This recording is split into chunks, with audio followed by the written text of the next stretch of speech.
स्वागत है भाई लोग क्रिकेट कनेक्ट में वापस।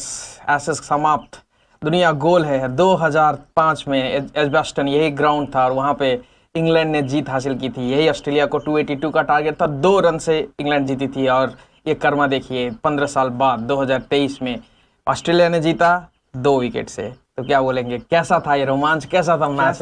कैसा था क्या बोलेंगे। रात के 12 बजे मैच चल रहा है और ऑलमोस्ट मुझे लगता है कि ऑस्ट्रेलिया से ज़्यादा इंडियन लोग देख रहे थे। इस मैच का इतना हाइप था और इस हिसाब का मैच चल रहा था। कभी लग रहा था सेकेंड इनिंग में कि ऑस्ट्रेलिया आ गए, कभी लग रहा था इंग्लैंड आ गए, कभी लग रहा था फिर ऑस्ट्रेलिया आ गए है।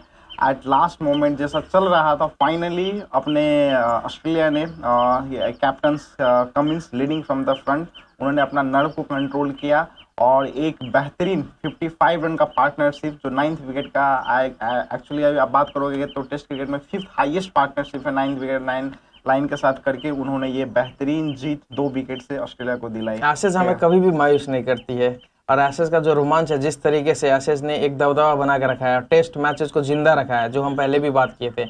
आप देख सकते हो रात के 12 बजे मैच चल रहा था और अगर आप ट्विटर में देखोगे तो 15 ट्रेंडिंग टॉपिक्स में एशेज क्रिकेट यही था।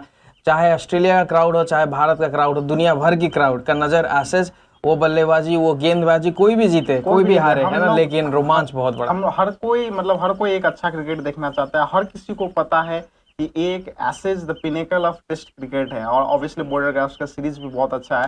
तो एशेज और 2 ही एक बॉर्डर गावस्कर का सीरीज जो उस लेवल का होता है और ऑब्वियसली इंडियन क्राउड मतलब इट डजेंट मैटर कौन जीतेगा, लेकिन उस हिसाब से हमको एज ए क्रिकेट फैन में बहुत सेटिस्फाइड था आफ्टर कोई भी जीते। और इन लोग ऑस्ट्रेलिया और इंग्लैंड के खिलाड़ी लोगों ने भी एशेज को बहुत बड़ा रखा है, मतलब उनके बोली पे लगता है। जैसे स्टीव स्मिथ ने बताया था कि world cup final, WTC final तो जीत लिए, वो तो बहुत अच्छी बात है, टीम खुश है, लेकिन बड़ा रिस्पॉन्सिबिलिटी एशेज है। तो मैच से पहले उन्होंने एशेज के पहले ये स्टेटमेंट दिया था, मतलब कहने का मतलब WTC फाइनल से भी बड़ा था, बड़ा है एशेज इनके लिए। बहुत सारे प्लेयर, आप अगर क्रिकेट को फॉलो करते होंगे तो बहुत सारे प्लेयर खुद को फ्रेश, एशेज इतना बड़ा है कि खुद को फ्रेश करने के लिए इवन पैट कमिंस जो इस मैच के हीरो हैं, उन्होंने IPL नहीं खेला था, उन्होंने ब्रेक लेने का उन्होंने फैसला किया था और उन्होंने एशेज के लिए फ्रेश रहे और हम सब देख रहे हैं। मतलब आप क्या ही एक्सपेक्ट कर सकते हो। जब आप वो बॉलिंग कर रहे थे, इंग्लैंड 3rd इनिंग में बैटिंग करने आया था तो एक ऑलीपॉप का विकेट अनबिलीवेबल ईयर कर, फिर स्ट्रोक्स को उन्होंने आउट किया जब जब जरूरत था, तब उन्होंने बेहतरीन बॉलिंग किया। बैटिंग में भी फर्स्ट इनिंग में भी उन्होंने बहुत बेहतरीन परफॉर्मेंस किया, बॉलिंग में भी बेहतरीन परफॉर्मेंस किया। मतलब इससे ज्यादा आप कैप्टन से एक्सपेक्ट ही नहीं कर सकते। कोई नहीं एक्सपेक्टेशन। अब ऑब्वियसली अगर मैच हारे हो तो क्वेश्चंस आएंगे आप पे, बेन स्टोक्स, आप रेडी रहिए, उंगलियां उठ पे उठेंगी और बार बार आपको वो फर्स्ट इनिंग का जो डिक्लेरेशन आपने किया था वहाँ पे अगर आप 20, 30, 40, 50 रन और ज़्यादा बना लिए रहते तो जरूर मैं बोलूँगा कि क्या 50 रन और आपको रहता आपके पास तो क्या आप और 2 विकेट नहीं ले सकते थे? नहीं ले सकते थे, वो भी है। और दूसरा पॉइंट क्या है ना, इस मैच में 5 या 4-5 ओवर पहले ये टेस्ट मैच फिनिश हुआ है, ठीक है। अगर आप वहां पे 3 ओवर भी बैटिंग एक्स्ट्रा करते, 3 ओवर में जिस हिसाब से आप रूट सेट था और रॉबिन्सन खेल रहे थे, ऑब्वियसली आप 10-15 रन तो जोड़ ही लेते थे, नॉर्मल भी खेलते थे। 15 रन अगर आप जोड़ लेते थे तो ऑब्वियसली 2 ओवर में यहाँ पे फिर 15 रन बनाना रहता था ऑस्ट्रेलिया को। तो मैं बोलूँ कि सिर्फ 1-2 ओवर भी आप खेलते थे ना तो शायद ये ड्रॉ हो जाता था। भले ही आप मैच हार गए हो, अभी स्टोक्स आके बोल रहे हैं कि we should not see what we have done in the past, हम आगे बढ़ते, हम जो भी डिसीजन ले लिए, लेकिन वो डिसीजन हम पहले दिन भी हमने आपको ये बताया था, ये डिसीजन स्टोक्स को हॉन्ट करेगा। और फाइनली मुझे लगता है वो 2-3 ओवर शायद बैटिंग कर लेते थे। आप कौन चाहेगा कि 1-0 से में पीछे रहो, बीइंग अ होम टीम, ठीक है। आप पे इतना बैच बॉल चल रहा है, ये चल रहा है, वो चल रहा है। ऑस्ट्रेलिया प्रॉपर क्रिकेट खेल के उन्होंने उनको हरा दिया। मतलब वही तो, ऐसा नहीं है। देखो हाइंडसाइड में बोलेंगे, आप लोग बोलोगे कि अभी हार गए तो ऐसा बोल रहे हो।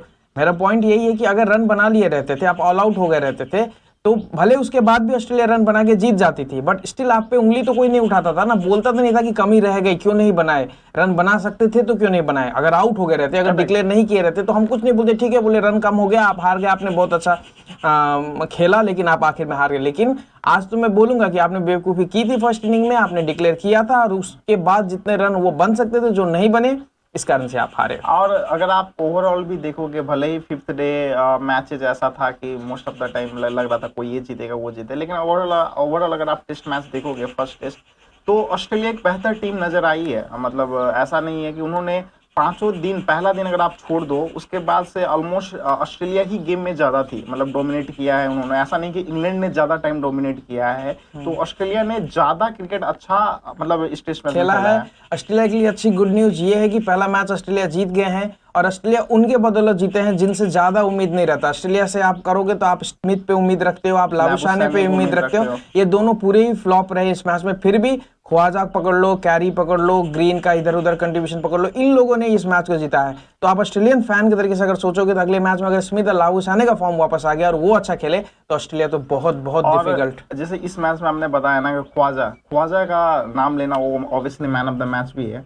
ख्वाजा ने इस टेस्ट मैच में हर दिन बैटिंग किया है। 5 डेज टेस्ट मैच, पहला दिन, दूसरा दिन, तीसरा दिन, हर दिन उन्होंने बैटिंग किया। I don't know whether it's kind of record है क्या है, लेकिन वो एकलौते बैट्समैन है इस टेस्ट मैच में जिन्होंने हर दिन बैटिंग किया है।